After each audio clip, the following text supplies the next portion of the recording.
all right. So this middle ground segment is where we're trying to figure out what's actually going on.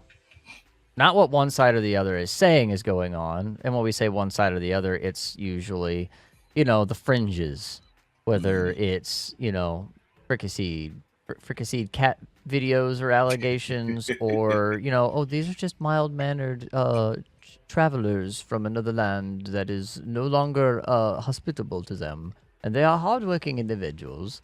And la la la la la la. Okay, you get it, right? So a couple weeks for the new guys up in here, I went to Springfield a couple weeks ago on a Monday because that's my day off, and I said, well, why not? Went down on Sunday night, stayed over, and ran around. I found some things out, and if you listen to last week's Roma Nation on Saturday evening, you can check that out. Basically, I just did a quick rundown on, how things got here, what brought everything to the place where immigrants started coming in. Talked about Springfield, Rust Belt stuff, all of those things that go along with being from the Midwest. And what I ended up leaving off on was the talking about the effects on the locals there and what was going on. There's the traffic issues, and all of these things abound. And I was diving into corruption. I was diving into all of the public records, who owns what properties, and all these things. And then this video got 52,000 views by today, interviewing Zach of Shield Towing and Recovery. That's over on our YouTube page or on X or whatever. Go check that out. It's about 7 minutes. It's really eye-opening. He's a really cool guy. And his whole business is upside down because he's not getting paid for all of these vehicles. He said 60% increase in uninsured and unlicensed drivers, and they just dip. They straight dip on him. So that was some of my reporting that happened there. And then I was putting my notes together today, and I found some other stuff. But let's I think we have a video up first of city council meeting. This lady is Diana Daniels, and she is absolute firebrand. Let's hear what she has to say about how they've been treating them. But I will tell you this. We did not need to come to this point. There were days and days that I stood up here and asked and begged for an opportunity for the citizens to come to the table and voice their concerns for more than 3 minutes. Every time a citizen got up here and had a concern, oh no, pushback, that's racist, that's xenophobic, when in fact you weren't listening to what was said underneath. We didn't have to come to this point. We didn't have to come to this circus.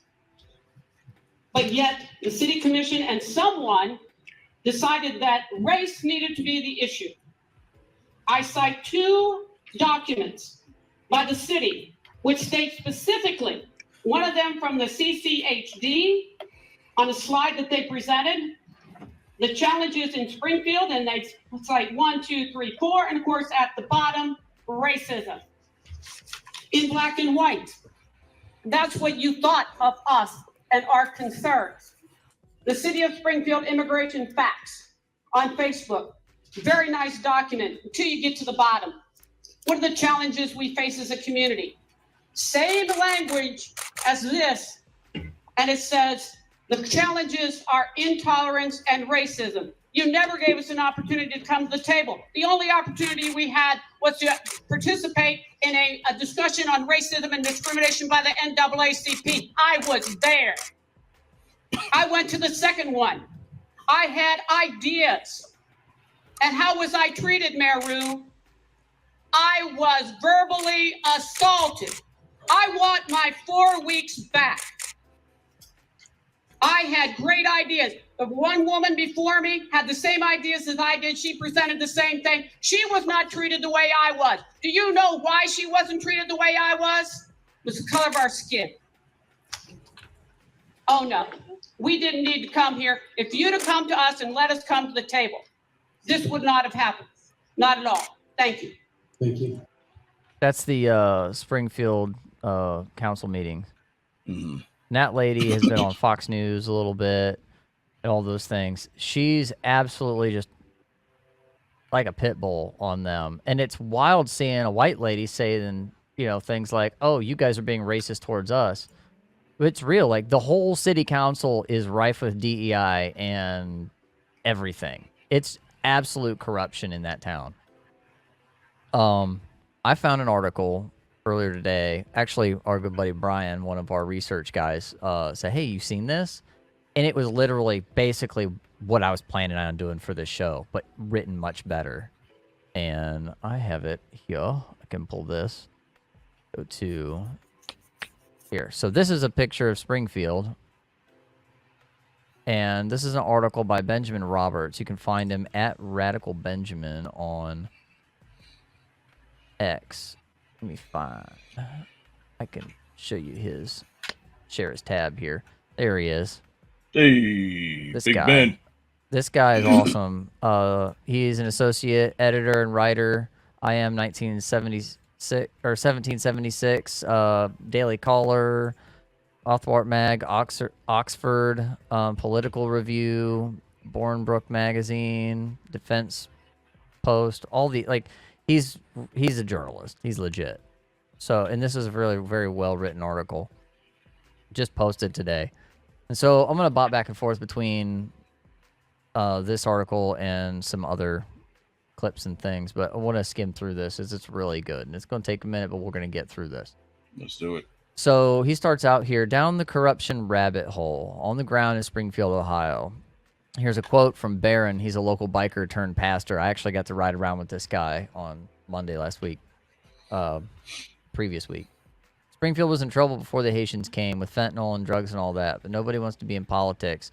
Nobody wants to sit there and listen to a business meeting, but the more they shut us down, the more they put us down, the more people are paying attention. It's true. It's the archetypal type. It talks about Springfield being the archetypal town of the forgotten man. Trump's constant refrain has echoed throughout the rusted beams and derelict barns of this place, and it has one problem. The wrong people remembered, and those people have come to finish Springfield off once and for all. I didn't come to search for... dude, I swear this is the article I wanted to write, but he wrote it for me. I didn't come in search of cats and dogs on grills, although I found that too. He's got a link here to that. I came to learn why the political representative of the American people was determined to replace them with others. It turns out that the explanation is simple. They did it for money, for a feeling of moral superiority, and because it could be done. Immigration discovered a long rotten beam extending from the mayor down to the NGOs, pastors, corporations, and the local mediocrities looking to make a fast buck. Everyone's on the take. Springfield's not an outlier. It's a standard example of local partnerships with federal and corporate resettlement programs working together to profit themselves. And he's got receipts as we go down in here. He talks about the incentive structures making them incapable of resisting the population replacement. They can't.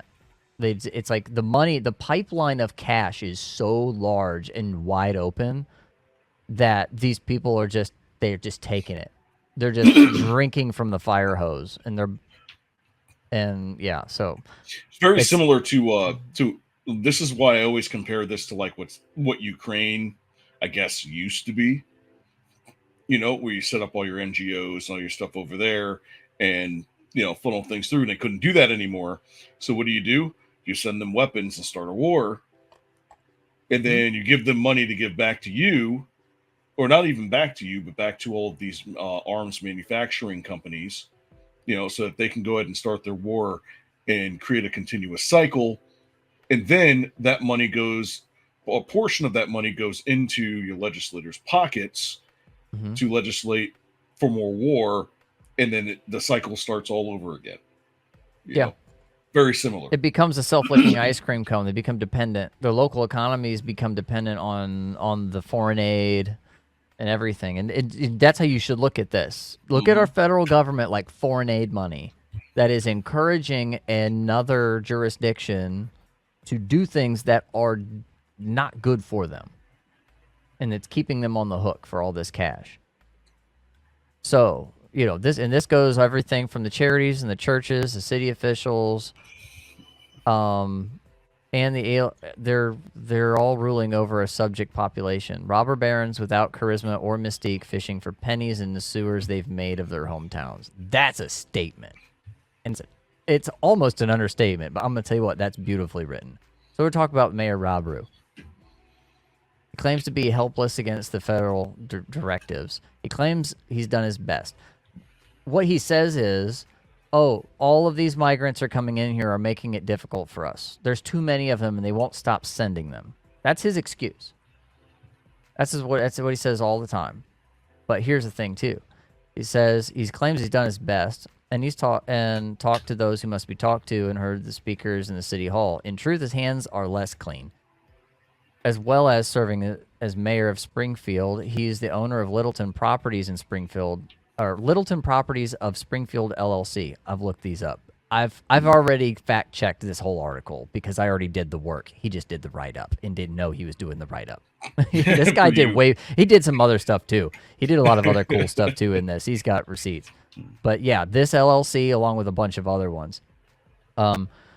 So he talks about going door to door and confirming that the properties that Rob Rue owns through this LLC, at least 4 are rented to Haitian migrants, not just nuclear families, but multi-generational households, including anywhere from 10 to 15 people crammed into a half duplex.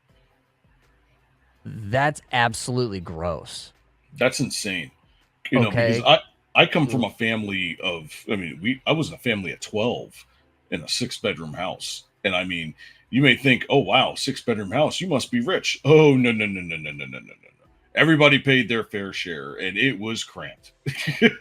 Right. And he sits here talking about using the county auditor's website, and he went and talked to these people door to door. He says at one point, a white man in a car began following me and honking incessantly in an attempt to drown out my recordings. As I ended my inquiries, the Mayor Rue's funeral home business. Yes, Mayor Rue runs a funeral home. And that's how he got into knowing how to do the business stuff of things and LLCs and all of that. The family business. Rob Rue's family, here's the thing, is this isn't just a hit piece on Rue. What I heard from people in the town was, and especially from Barron, who was the biker pastor that feeds the homeless people I rode around with, he said, Mayor Rue and his family have been here for a lot of years. They're good, well-meaning people. He just fell in with the wrong crowd once he got into politics, and he's way in over his head. So, there's the other side of that story. However, he's taking a cut, and let's continue. So, this guy says that this guy who was honking at him says he threw a large metal object and yelled at him to come over. I'm not going near you if you throw a large metal object at me, and neither did this journalist, Benjamin, here. He kept walking. So his speculation was, is this somebody from Rue's security detail? Who is this guy? Unmarked car, didn't have any badges or anything. Rue was clearly cagey about his rental properties being looked to, and no wonder. An elected official who promised to keep the people safe and defend their interests is directly profiting from the crisis. It is his responsibility to solve. One resident told me, quote, he's thrown his hands up. He's chicken shit, end quote. I heard a lot of that. It's just true. He spoke of long lines for Medicaid and Social Security, not being able to get access to Social Security services because of the bus loads of Haitians being dropped off in Springfield. Can confirm, I've seen the videos. I'm in the local Springfield Facebook group. They post this stuff on the regular, and it is Haitians. Another woman is concerned that helping the Haitians was unsustainable. How do you help 20,000 Haitians and not implode a city? It's kind of sad they took a cat being abused rather than thousands of people being neglected and abused. Right? Eating the dogs, eating the cats. No, but I talked about this last week, how, number one, it's not about Haitians. Okay, so I can't believe we actually have to say that, but it's not about the Haitians themselves. All right, it's about the processes and how they're dealing with the migrant crisis, which is sort of like it's like a tunnel into a much bigger problem that we have here with our non-government organizations and things like that, where people are just they're getting money, way more money than what they actually need to deal with these situations. And because of that, you can throw all the different types of numbers out there that you want. You look at something like New York City, they have the resources to hold 20,000 people because it's a city of 11 million, and the taxes are out the wazoo. So of course they're going to be able to find ways to do that. But in small towns like this, there is no way that you could manage that type of influx of people yourself without some type of outside help.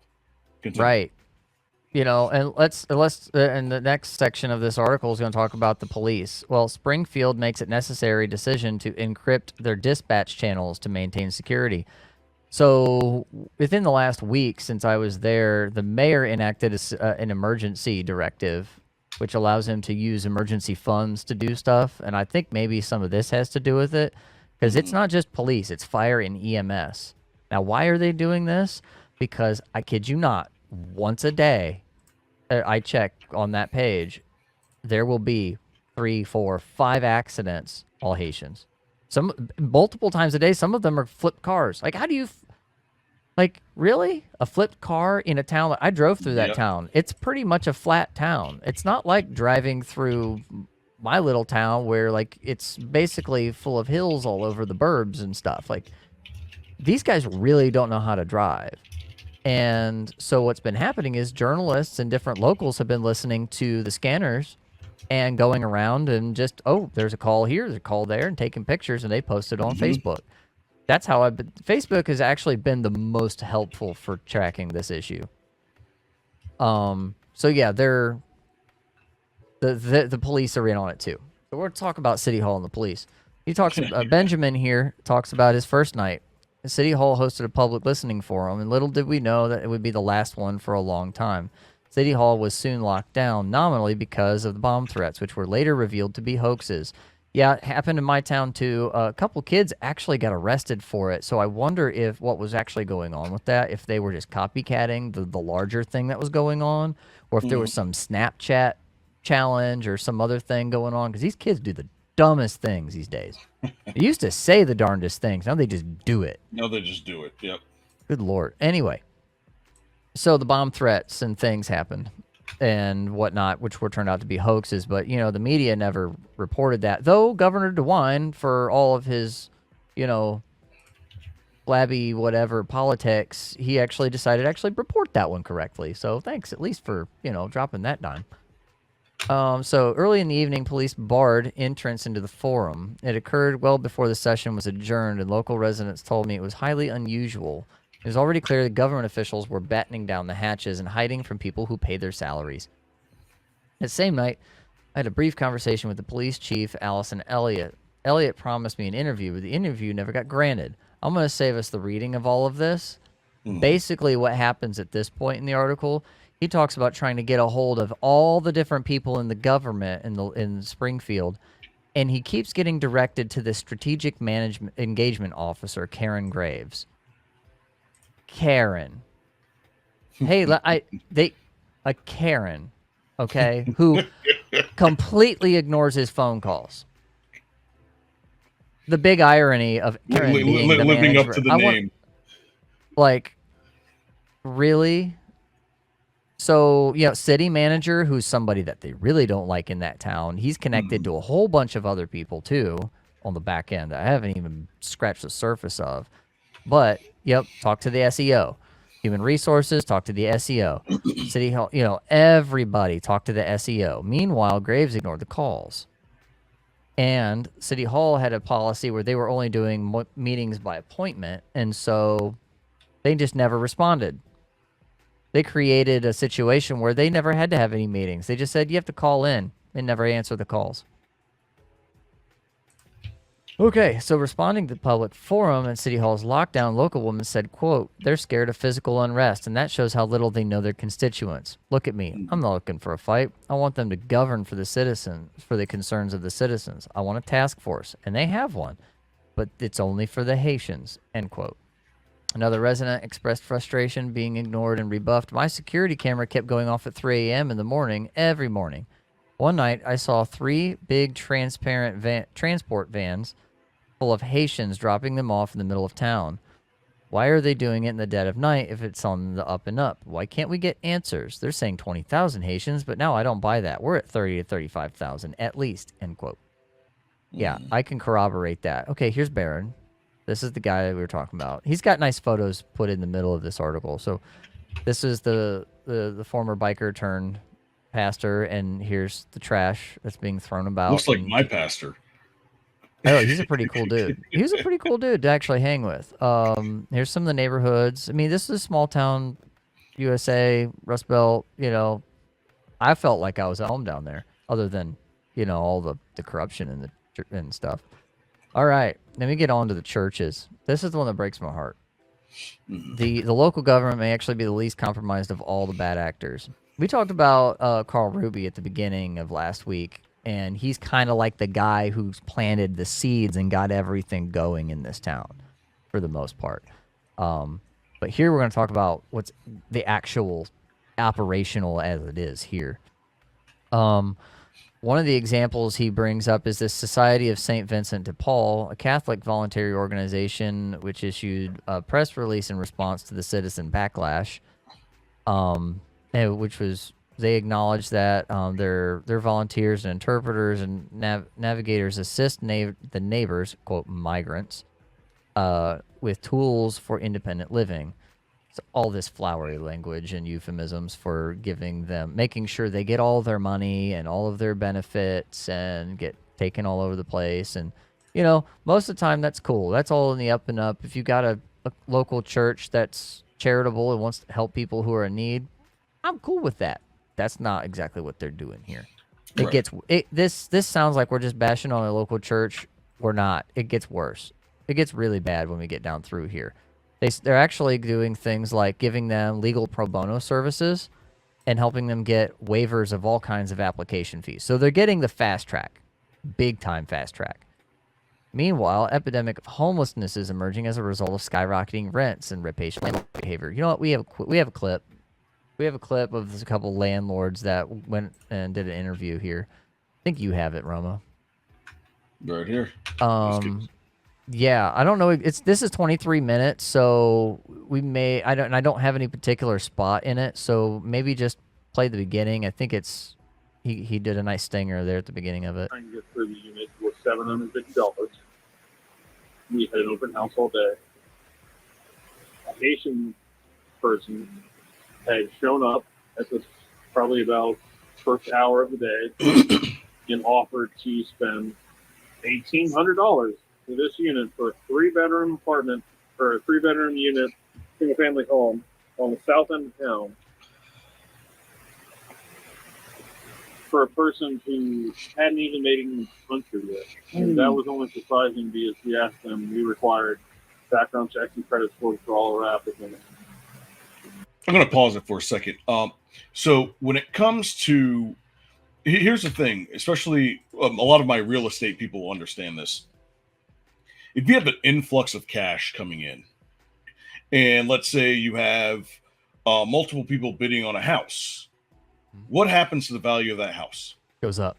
It goes up, right? So, because it's not really about the value of the house just sitting there for someone to buy and go live in. It's the value of someone to turn it over to rent over and over, you know, and collect continuous income. Yeah, go ahead. But I'm just saying that like that's what I was just saying was separate. But when you look at something like this and you go into a small area and, you know, there are people that are struggling and they're trying to find a place to live, it out of nowhere comes a bunch of, let's not say migrants, let's say wealthy people. All right. This typically happens in inner city where they all migrate into the inner city and start outbidding a bunch of people. It's gentrification. All right. This is what happens. And then the people that have been living there the entire time, the next thing you know, you thought your rent was $750 a month this year. You go to sign your new lease, and now it's $2,000. And you're like, what? How did we make this jump? How did that happen? This is what happens to small areas like this. Yeah. You know, when you look at even stories from way back when, who was it? Shaka Zulu or some crap like that? Who was the African that was like he was supposedly the richest man that ever lived, and he would go into different areas of Europe and of Africa with like gold bars, and would literally tank their entire economies as he went through. This is literally what this is, except they're doing it with your own money. Yeah. Yeah, that's exactly right. And these guys here are actually these are landlords. They're and they go on through this interview talking about some of this other corruption that goes on within this thing where other landlords are not just renting out, like that guy offered them well above the price they were asking. Yeah, I'm sorry. I said Shaka Zulu. What the heck's wrong with me? But he completely different African. Thank you, Biddy. So, and then they end up getting pushed out. You know, what happens is these other landlords, what they're doing is they're subletting. They're allowing that Haitian that came to them. He wasn't going to just rent the room and stay in it. He was going to rent that out to three, four other groups of people. Each of those bedrooms were going to house their own. He was going to make money on them.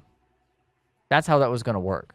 Because that's what I was hearing when I was in Springfield. Is that it's multiple people that are living in there, and these guys talk about it later in this video. What I'll do is we'll put in the description here at some point later these clips and things if you want anybody wants to go back and watch the full get the full deets on these. But yeah, these guys didn't want their faces shown because they're known in their community and they rent. These are decent landlords that actually check the creds and they said, nah, we ain't playing that game, which sucks for the locals what's happening. It also sucks for these guys because they're having to deal with being in that community and having to deal with their basically their peers running roughshod over other people. And of course, they're racist if they don't do it. Right, of course. You know.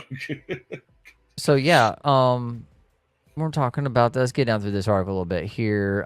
Plenty of grandmothers. Oh yeah, he says here there are plenty of grandmothers in Springfield who could use a navigator at the DMV, and poor Americans who could use a fee waiver or pro bono legal assistance, but the SVDP, which is that Society of St. Vincent de Paul, they have different priorities. Not Americans.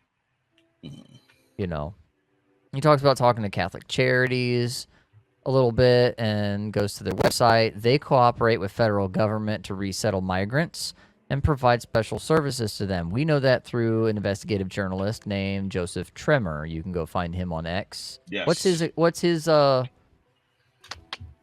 me look him up. We should get a pop-up and put Joseph Trimmer's thing up there so that people can go check his stuff out at some point and put him on blast. But yeah, he's an investigative journalist, been dealing with Catholic Charities down on the Texas border a lot. He's a really cool guy. He's dual citizen, multilingual, all the things, Mexico, but he's based. He's awesome. But yeah, so the U.S. Conference of Catholic Bishops and their affiliates are guided by the U.S. Department of State to provide resettlement services. This is your non-government organization, NGO. After looking at these kind of resettlement partnerships in more detail, I uncovered a startling network. The intertwining of faith organizations and federal and local governments is hidden in plain sight. Partnerships are publicized, and many are proud of the work they do. And here's where some more of the stuff I starting to uncover comes in, where this guy did a way better job than me. Nehemiah Foundation. Yeah, there's Joe Trimmer. Go find him. He's great. Nehemiah Foundation, a nonprofit organization that coordinates faith-based activities among churches and parishioners as an official partner of the city of Springfield. Nehemiah Foundation also maintains collaborative relationships with the Society of St. Vincent de Paul, the Haitian Community and Help Support Center, and the Springfield City School District. He talks about eavesdropping while he's taking notes, hearing several of the volunteers talking about teaching English to the Haitians. Just fine. You want people to be educated, right? But they have other things they're educating them on, and we'll get on with that here a little bit. Let me actually go down through here. I might be able to skip some of this. You got any thoughts on that while I'm finding this next little spot I want to skip down to? Well, these well, yeah. NGOs. Well, see, that's the thing is that, all along, a lot of these NGOs could have been helping people out. You're seeing the type of money that's coming in now. They could have, like, literally everybody could have had a job. Everybody could have had some type of assistance, even for like 3 to 6 months worth of assistance, just so they can build themselves up to a point in which they can take care of themselves. Or on top of that, going into these assistance programs to where they take a portion of it. They talk about Section 8 and everybody's like, oh, Section 8. But there are people that just don't live in areas in which they get, certain, there's nothing there, so there's not any jobs. There's not a place for them to come up with the affordability to live. So how exactly how in the world do you allow something like that to happen and think that this wasn't going to come back? Because it's coming back at the worst possible time, and that's during the election season. Where people are fed up with what's going on, and then they see what's going on with Donald Trump, and then they see how people on the internet are starting to basically eat each other alive. It's almost as if like they're doing this on purpose. Yeah, and it's not just the local citizens there, the American citizens of Springfield eating each other alive. If you go to the Haitian Facebook pages and you translate the Creole, they're infighting. You got part of them saying, "Yeah, why are these Americans so surprised that we eat these cats all the time?" And then you have other Haitians in there going, "This is why we can't have nice things, because the rest of you guys keep screwing it up." Like, they're infighting on all this stuff. Like, everybody's infighting. Okay, so I found the spot here. Nehemiah's volunteers have a level of ideological and religious conviction, which means they're happy to educate Haitians for free. Admirable though it is a level of concern for non-citizens which they do not extend to Americans. While teaching Haitians English, they also promote BLM-inspired Juneteenth activities and introduce them to DEI anti-racist ideological propaganda. For example, in a Nehemiah promoted book, we find the following, quote, "Focus in support of the mantra Black Lives Matter is legitimately born out of tragedy. The racial conflict in America rose to a whole new level with the very public murder of George Floyd."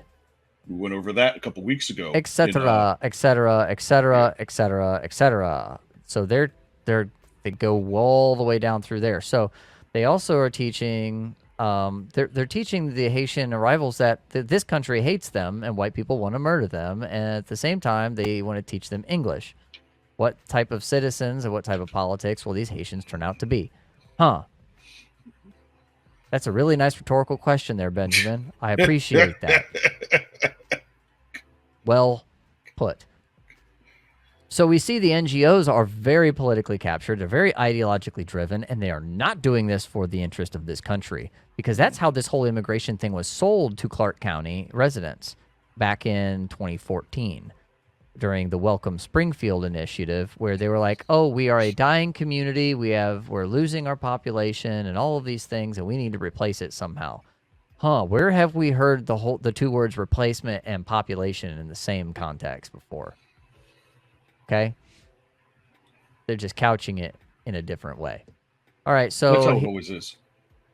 And here he talks about Haiti itself. Of course, under Jean-Jacques, he murdered every single white person on the island. So there's a racist background, including many who had no involvement in slavery during their revolt against the French. They went full cleansing. Mm-hmm.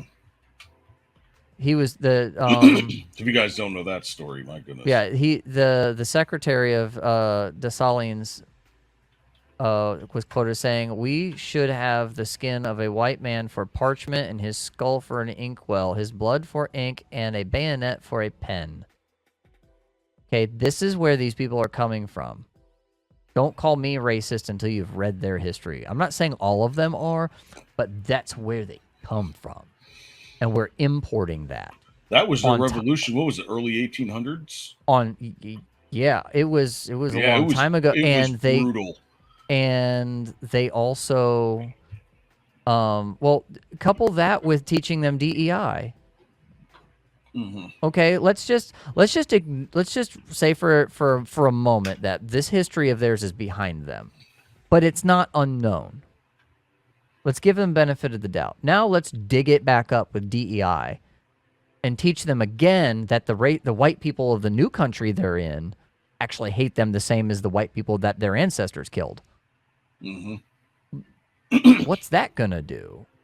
All right, so this is the kind of stuff the NGOs are getting into, and I want to move on down a little bit because I think that pretty much wraps what's going on within the NGOs in these churches that are captured, liberal, whatever you want to call them. We'll get down to the NGOs and the other parts of education here. Together with the government and churches, non-governmental organizations are another powerful layer in the replacement migration game. What follows is part of the transcript of an interview I did with David Smitty, executive director of Water Literacy Center, after Mark Granza, my editor, managed to get in touch by presenting the magazine as a left-of-center outlet interested in defending the organization and its partners. I did the same and was able to meet with and have a revelatory 15 minutes of conversation with him. They did it. They got in there. They James O'Keefe'd them. But yeah, he's got the full exchange. It's a 15-minute interview, and it's actually really good. But there's some stuff down in here where he talks about, let's see, the teaching program. Is it positive? He says, maybe to condense it, have you seen, this is Benjamin asking him, have you seen the new English classes having success in the community? And David says, oh yes, because we've been working with them since 2019. Been there for a while. I'm telling you, it goes back to 2014, but some of these organizations have only really kind of gotten the game since. Right. And so he says it wasn't big in numbers, but there are a lot of Spanish speakers in town, and we have a lot of Portuguese from Brazil, Ukraine, etc., Venezuela, Colombia, Mexico, global places like that. We work with Catholic social services, etc. And he says, but not everybody wants to learn English. And he says there are at least 12 organizations giving English classes in Clark County right now, but they, from the interview, he says he's doing, their organization is doing the most of them. And so, why do you think, he asked him, why does he think they've flown under the radar? Because First Diversity, we'll talk about, they're a local staffing agency that is embedded in this whole thing. It's how the migrants are getting work, and they've gotten a lot of heat.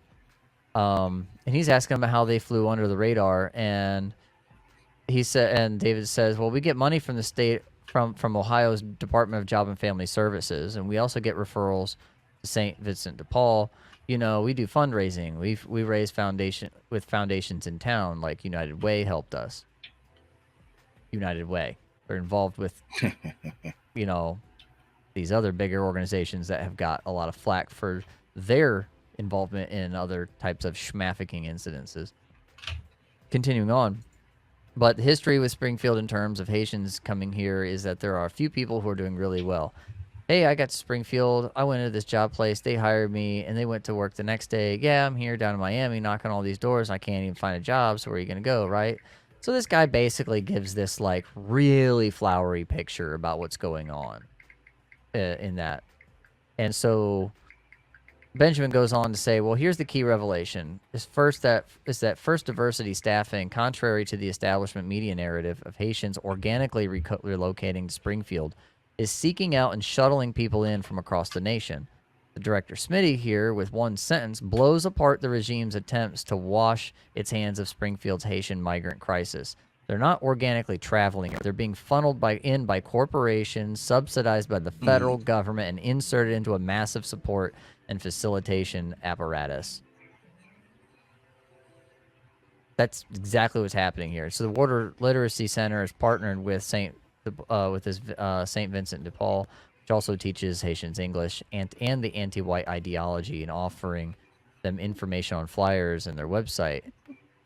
Naturalizing as a U.S. citizen can seem daunting to anyone, but we've got you covered. We have a specific learning curriculum to help you get prepared plus knowledgeable staff to guide you on the journey, etc., etc., etc., and tutors who can help you practice for the interview. Yes, they're teaching them what exactly how to say the things at every level of all of this. So essentially an indoctrination. Mm-hmm. Yeah, they're importing them and indoctrinating them at the same time. That's insane. Because I mean, you're not going to do as much with the adults. I mean, obviously they're going to learn what they need to learn in order to survive. But the children, I think, is where that becomes important, because now you're basically creating a future wave of kids. Because if you look at what's going on now in all the colleges across the country, there's like a revolt against this standardized teachings. Mm-hmm. You know, and people are like, we're not dealing with this anymore, and they realize that they're not going to be able to capture people mentally like they used to. So it's almost as if this is the next wave, is we're going to bring in the immigrants and have them do it themselves. I'm not going to blame the immigrants themselves. I can't do that. That's not their fault. You know, Right. they've just been given a better opportunity, you know. But No, here, but let's talk about that better opportunity right here, because this guy asked, what are Haitians doing with the network of services? Some of them are establishing fraudulent businesses and creating false front legitimacy with them. He dove into this. He went full ham. He's like, okay, let's find some of these guys that are doing well. This guy here, Miguelito Jerome, proprietor of New Diaspora School, and Vinny America, Quest Haiti, and New Diaspora Live, which is a local propaganda radio station. The New Diaspora Live is. He says through his Quest Haiti venture, Jerome can be seen proudly displaying his long-term stay in Dubai, flaunting trips to Louis Vuitton stores and the Burj Khalifa. You can purchase language courses on New Diaspora School's active website, but their listed address, which has been shuttered since July, is an abandoned floor of offices strewn about with beer bottles, toilet paper, trash, and old grimy rolls of NDS stickers. So, yeah, they're teaching. They're not just teaching people to like scam the system. They're teaching people to scam. Like, some people are figuring out how to really do it. But we have no way of getting into a system like this without, like, the feds coming down your neck. Right. Like, if I did that stuff, it'd be over. And I've looked into some of these. He talks about their websites. Not either some of them are dead ends or they're not very well put together, et cetera, et cetera. And it's legit. And I've looked into some of the websites of these other organizations in town, and they're basically, they look like they were built in the 90s and forgotten, but they were actually built in the last 10 years. Mm-hmm. You know, that's how low bar to entry some of this stuff is, and they get away with it. Let's go down through here. So he talks a bit about that. So he's talking about this massive support apparatus, which has been extended to Springfield, funnels in immigrants, supplies them with housing, money, jobs, language classes, transportation, ideological education, and indoctrination. Nehemiah Foundation, New Diaspora School, Water Literacy, St. Vincent de Paul, United Way, Catholic Charities of Southwestern Ohio, U.S. Conference of Catholic Bishops, First Diversity Staffing, and City Hall, in partnership with the federal government and government-linked religious authorities, are priming Haitian immigrants for citizenship and ready-made voters and activist foot soldiers of the Democratic Party. Because we haven't even mentioned the fact that they found a bunch of voter registration forms that were translated into Haitian Creole, and our state government had to say, knock it off, and open an investigation into that. There was another thing that we had off to the side here, was talking about some of the stuff. Where do we have? Oh, this TPS funding and government program stuff. I had some screenshots where I looked up how do they even get the TPS funding. Mm-hmm. Right? Did you have those or upload these, or we could put them on the screen? Let's see, I got them right here. As soon as I find it. Oh, here it is. All right, I got them. Cool. So, TPS funding programs. So this was a Brave search, and Brave has a little bit of AI, and it digs a little bit, but it gives you sources, and you can go check them out. Based on the provided search results, Department of Homeland Security is responsible for funding immigrants with temporary protected status. They get it's the Shelter and Services Program administered by FEMA in partnership with U.S. Customs and Border Protection that provides them their financial support. DHS notice of funding opportunity fiscal year 2024 Shelter and Services Program provides funding to 55 grant recipients for temporary shelter and other eligible costs associated with migrants awaiting the outcome of their immigration proceedings. The competitive grant program, get this, Shelter and Services Program competitive, allocates $340.9 million before the end of fiscal year 2024. That's a massive pipeline of money. Wow. And the spending power, according to that article we read last week, right, of the migrants that are in Clark County was what? 500 million or something like that. Mm-hmm. So yeah, 500 million there, and then in San Antonio, where Joseph Trimmer is, it was something like $5.2 billion. It's ridiculous, the amount of money. So the amount of spending power that the migrants have, this only accounts for maybe 2/3 of it. And additionally, Biden administration has expanded TPS protections to migrants from other countries, including Cameroon, Myanmar, Syria, Venezuela, providing funding for those expenses. So remember the thing that we saw at the very beginning of the show. Kamala Harris at the border meeting with 2 Border Patrol agents that were just management. Mm-hmm. Guess who's in charge of vetting these people? It's DHS, Border Patrol, Customs, all of that. Like that whole apparatus are the people who are rubber stamping every one of these people that come across the border. You know? So that's the pipeline that's funding all of this stuff, this corruption at the local level. Hey, there's some more nice photography. Let's go here. So here's another guy. First Diversity Staffing in George 10. So now they're here. They need housing. They need jobs, right? Owned by George 10, also president of First Diversity Staffing, places Haitians in jobs. It's a temp service staffing agency, and we all know about staffing agencies from remember the 2008 crisis when everything and jobs you barely work enough days on a job to actually put gas in your car for the week, and they just turn you over and over and over again. That's basically what's happening to these Haitians here. So anyway, he's saying what he says here. Benjamin goes on about the. Okay, it's FDS, First Diversity Staffing, that placed Haitians in factories of Ross McGregor. That's a local manufacturing business. And there's a viral video where he's disparaging American workers, saying, oh, the Haitians show up and they do their work and they don't have drug problems and they're on time and they're just great. Like backhandedly talking trash about the local population. And they're also responsible for the vast majority of hiring across town. So McGregor himself is widely distrusted in Springfield. According to local motorcycle pastor Barron, quote, he was one cane and whip from being massa. That's a statement. Wow. They don't like this guy. He not only staffs Haitians, but it brings them from all over the country and slots them into the 10 ecosystem, George 10. The 10s run a shuttle service that charges $20 a head each way, $40 round trip flat. It ferries Haitians they pulled into town to the jobs that FDS placed them in, back to FDS headquarters, and eventually to one of over 48 rental properties owned by 10 enterprises between 2021 and 23. 10 enterprises bought 48 properties for almost $2.6 million. I can confirm. I've seen the county auditors. Coincidentally, this is the exact time period during which the TPS program exploded under the Biden-Harris regime. It says he knocked on many of the doors. He goes down through the whole thing. Haitians crammed in the tiny duplexes. Some are Latinos, some are from Nicaragua, Venezuela, and others under the CHNV programs, and very few spoke English. When, you remember from last week, the whole Welcome Springfield thing started with South American, Latin migrants.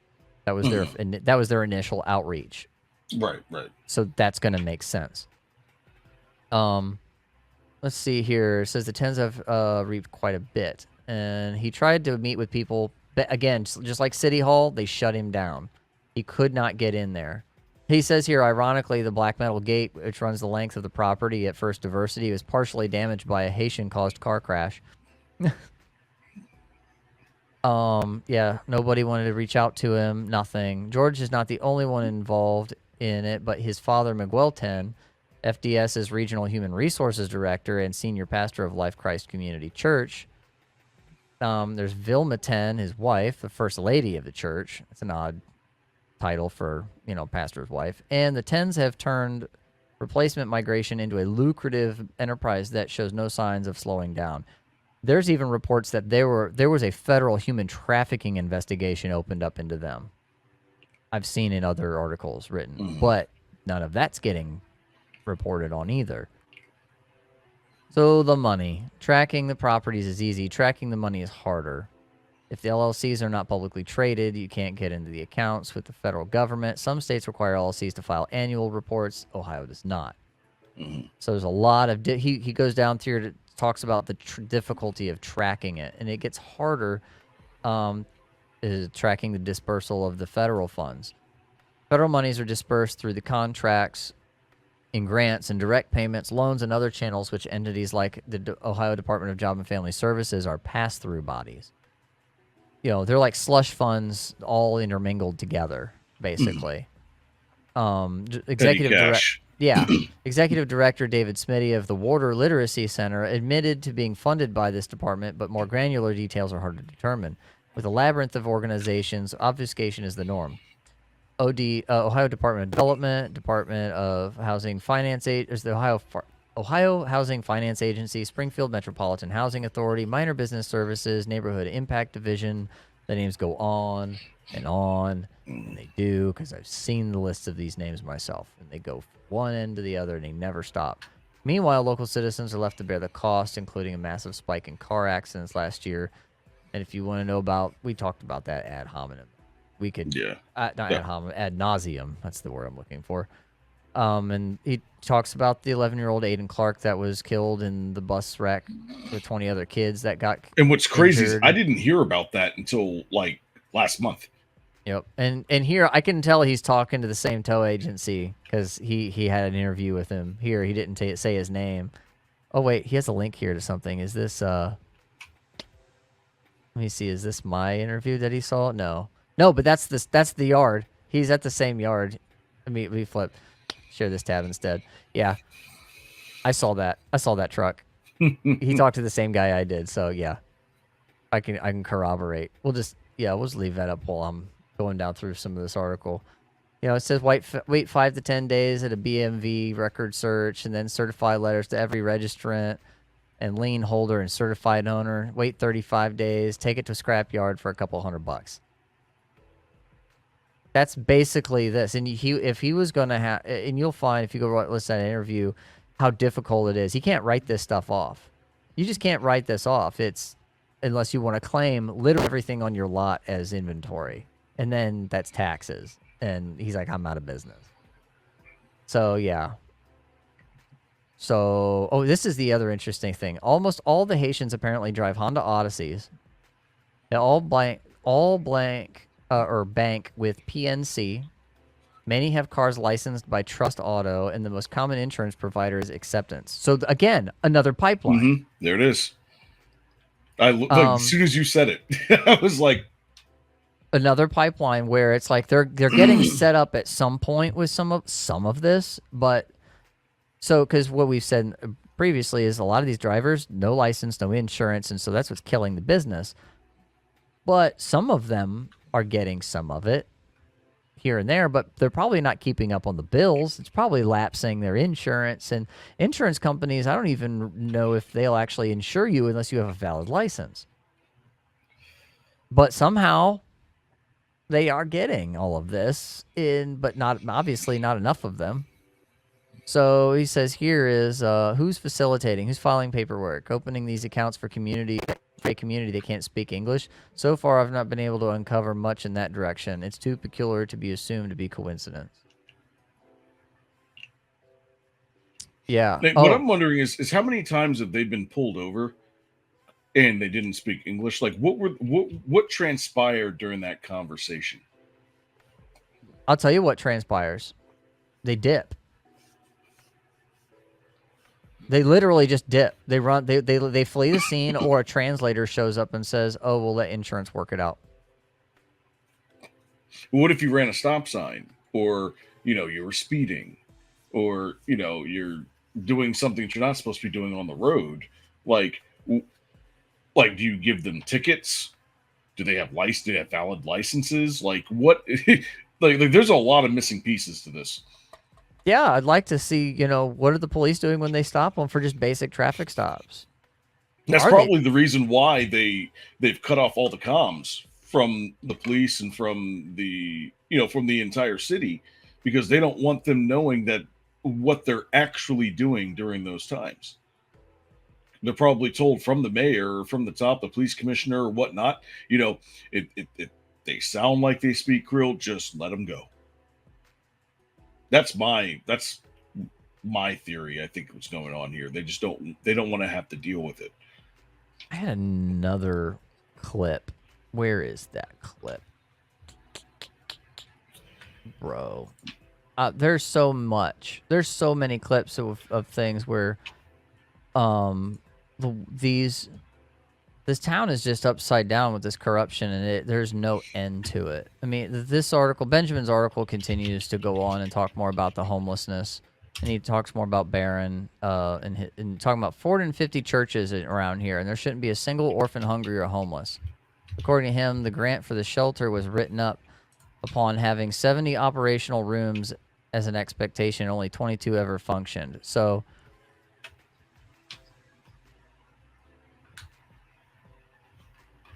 let's see. There is a local homeless shelter here, but like formerly an executive in motel. That's what he's talking about here. Yeah. When this thing was built or was bought up, the residents that were there that were already homeless were forced out, and then they ran all the Haitians up in there. He keeps going on about more of this stuff. He talked to a homeless lady down by the soup kitchen. I was down by that soup kitchen. This stuff goes on. I remember you told me. This goes on and on. So, and then here's the other thing. At the end of the day, he's at a bar talking about sexual harassment and stalking. People are getting stalked in the Walmarts.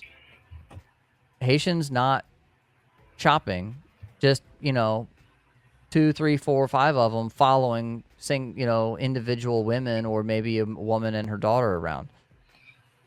There's an interview on The Blaze of a lady talking about some of the shenanigans that go on with the Haitians in the Walmarts. It's spooky. It's getting spooky. Things haven't happened yet, as far as like, how in Sweden it was, or where it's like it was a no-go zone. If you're a woman caught there at a certain time of day, you're bound to get, something might happen to you. That hasn't happened yet in Springfield. I pray it doesn't. But part of me is like, it's not if. it's when, because how do you take 20 to 30,000 mostly fighting age men, army, like virile men who have, they function like you and me. You stick them in a small town USA with very little women to go around for them. Somebody's going to get anxious, and it's going to get nasty. It doesn't matter who you are. Like, you do that anywhere, in any country or in any, establishment. I just, I would just like to, again, thank this Benjamin Roberts, wherever you are. I tagged him and sent him messages and stuff like, hey, I saw your article. This is the bomb. I'm going to use it for our show tonight as basically our outline for everything. Because this so succinctly covers what's happening down there.